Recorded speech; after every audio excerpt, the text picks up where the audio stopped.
In many of our organizations, we walk through the spreadsheets and we talk about sales or our corporate assets. But the conversation should really be a very simple metric that starts with, as a result of the experience we delivered this past month or quarter or year, did we all earn the right to growth? And it's really nothing more than doing simple customer math, but a lot of companies around the world aren't doing this. We ring the bell of the incoming sales. So I'm a fan of visual storytelling. And as marketers, this is right up your alley to get this information going. So every key meeting, we want to give leaders this fearless, simple metric of our ability to earn this and grow this asset. Did we bring in more customers than we lost? So what is our volume and value of incoming customers? And I want you to use the whole number, because the reason for the whole number and not the retention rate is because I want you to think of the life of the human. We brought in 35,000 people into our business. They cared to step through our doors. But in this same period, we lost 25,000, and here is their value. Because if you don't do the math, you're looking at retention rates, and you're not thinking about the lives that left your company for a reason. And the other thing that's important about this is the why. We need to care about the why. This is about honoring the life. There are things that we've done inadvertently across the stages of the journey with the customer that caused them to leave because we didn't honor who they were. The other important thing about using the volume is that I'm Italian. Does anybody know the word agita? I want you to have a little agita, a little sick in your belly, that these people are walking away from our company. Now, we introduced this, we call it this chart, the Christmas tree chart. We introduced this at St. Jude Children's Hospitals, and this has changed their business in almost every company we work with, because as you know, think about your data. Just getting everybody in the organization to agree on what is new is a powerful statement.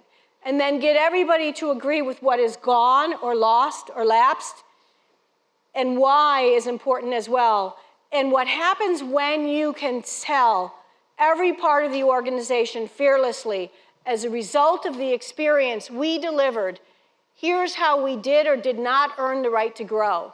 We increased or we grew this customer base, which we all, as a united organization, must work together to earn. And that changes everything, because we've made this work very complicated. Surveys are a big part of the work. I'll talk about it later.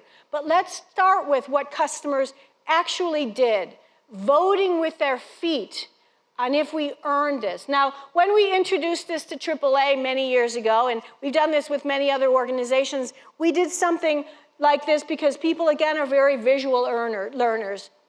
We introduced 2 huge bowls of marbles to them. And the first bowl of marbles, we did a mathematical equation of the incoming customers' volume and value. And then the second bowl of marbles was their lost customers' volume and value. And at that time, again, this was many years ago, their lost customer bowl of marbles was equal to the new customer's bowl of marbles. And what you now see as a marketer, as an organization, is you are losing as many customers as you're bringing in.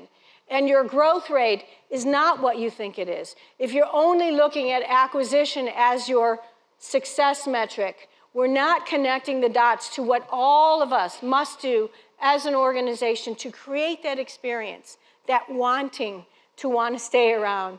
And you know what else you can say then, don't you? We lost our marbles. Sorry. So this first competency, it's an attitude shift. It's not a dashboard. This is about 1 or 2 or 3 behavioral things that you as leaders start the conversation of telling the tale of your customer's life. In this past quarter, did we earn the right to grow? It drives and embeds caring about why. Why did they leave? Why didn't they stay? Why didn't they buy more? And most importantly, this language.